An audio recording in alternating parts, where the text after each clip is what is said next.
Property settlements don't have to take 12 months. With the right strategy and proper planning, you can complete your settlement in as little as 8 weeks. I'm John Boyd from JB Solicitors. I've guided hundreds of couples through property settlements, from straightforward cases with a house and some super to multi-million-dollar situations involving international assets, family trusts, and complex business structures. And in the next few minutes, I'm going to show you exactly how the process works. Before I show you the roadmap, let me explain why moving quickly isn't just about convenience, it's about protecting your wealth. First, there are legal time limits you need to be aware of. If you're in a de facto relationship, you have 2 years from separation to start property proceedings. For married couples, it's 1 year from when your divorce becomes final. But even if you are well within those limits, every month you delay creates new risks. For example, your investment property might go up or down. Share portfolios fluctuate. Superannuation balances grow. The longer you take, the more these values shift and can completely change the settlement equation. So let me show you how you can work towards processing your property settlement sooner rather than later. The first week is all about getting organized and setting the framework. You need to confirm your separation date and start compiling a complete list of everything you own and owe. I'm talking everything. The family home, investment properties, superannuation, business interests, shares, cars, debts, even the cryptocurrency you bought and forgot about. Documentation and initial positions. This is where most people get bogged down, but it doesn't have to take you long if you are organized. You gather all the supporting documents like bank statements, tax returns, super statements, and property valuations. If you need business valuations, you instruct the valuers immediately. Your lawyers also prepare preliminary position summaries. This is where we estimate the total asset pool and start thinking about how contributions and future needs might affect the split. Week 3 and 4 will be dedicated to decision making and negotiations. During these 2 weeks, you also begin serious negotiations. Who gets what? How do you handle the family home? Will you sell it? Will one party buy out the other? Will it be transferred? What about superannuation splitting? Business interests. This is where having clear goals from the start makes all the difference. Once you've agreed on broad terms, your lawyers draft the legal documents during week 5. This is where you need to choose between 2 different pathways, consent orders or a binding financial agreement.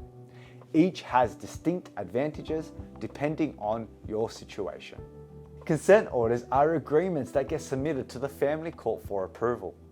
The court reviews them to make sure they are just and equitable, meaning fair and reasonable to both parties. They are generally simpler and less expensive than BFAs. You don't necessarily need a lawyer to prepare them, though most people find it very helpful. Once approved by the court, they are legally enforceable and provide strong certainty that your settlement is final. Consent orders work well for straightforward situations where both parties want an independent review to confirm the agreement is fair. They also offer simpler enforcement if someone doesn't follow through on their obligations. The court's backing makes them easier to enforce.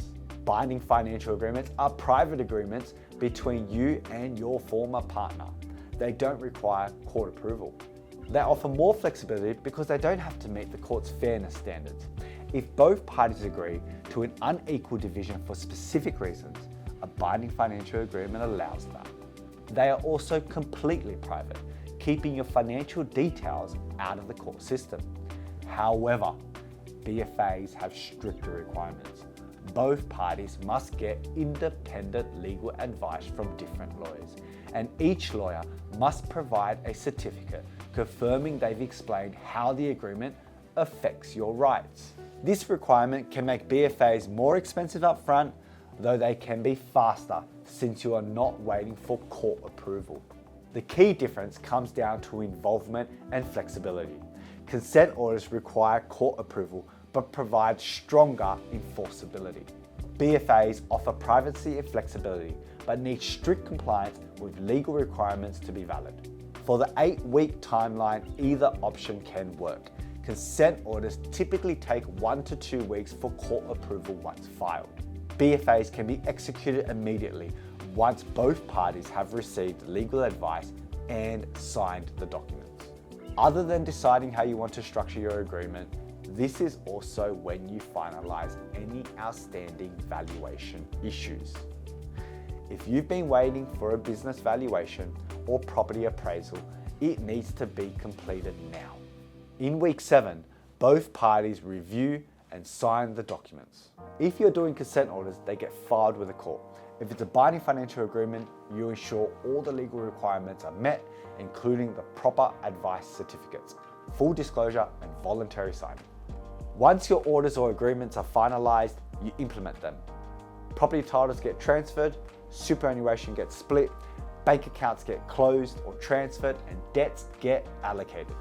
You should also update your estate planning documents like wills, power of attorney, and superannuation beneficiaries. And that's it. I know 8 weeks sounds ambitious, especially when you are dealing with the emotional stress of separation. But here's what I've learned. Structure and deadlines actually reduce stress. When everyone knows what needs to happen and when, they are less uncertain and fewer opportunities for things to go sideways. Now, this 8-week timeline isn't magic. It requires certain conditions to work. For starters, both parties need to be willing to engage constructively. You don't have to be best friends, but you can't have one person refusing to provide documents or participate in negotiations. Also, the more organized you are from the start, the faster everything moves. If you can walk into your lawyer's office with a complete list of assets and supporting documents, you're already ahead of 80% of people. You also need to know what you want to achieve. Do you want to keep the family home? Are you happy to sell everything and split the proceeds? Do you want to protect your business interests? Clear goals lead to focused negotiations. And of course, your lawyers need to understand the process and be committed to moving quickly. If your lawyer takes 2 weeks to return phone calls, this timeline won't work. I do also have to caveat that I'm just showing how it's possible to get it done in 8 weeks. But there are things that could potentially delay this, like valuation problems. Some cases might also not be straightforward, and so this timeline isn't possible in every case. For example, if you have multiple family trusts, international assets, or complex arrangements, you'll need more time for proper analysis and structuring. Or if you can't agree on basic facts like when you separated, what contributions were made, and what assets exist, you'll need time to gather evidence and potentially go to court. But other than that, the reality is that most property settlements take much longer than they need to. Most settlements that take 6 to 12 months could be done in 8 to 12 weeks with the right approach. The key is understanding that speed isn't about cutting corners or accepting a bad deal. It's about being organized, focused, and strategic from day one. If you're facing a property settlement and want to explore whether a fast-track approach might work for your situation, it's worth having a conversation with someone who understands both the legal requirements and the practical realities. We can assess your circumstances, identify potential obstacles, and help you develop a realistic timeline for getting your financial affairs sorted. Sometimes the peace of mind that comes from having a clear plan is as valuable as the settlement itself. You can book a consultation through the link in the description below to discuss your specific situation and explore your options. Thanks for watching, and I'll see you in the next video.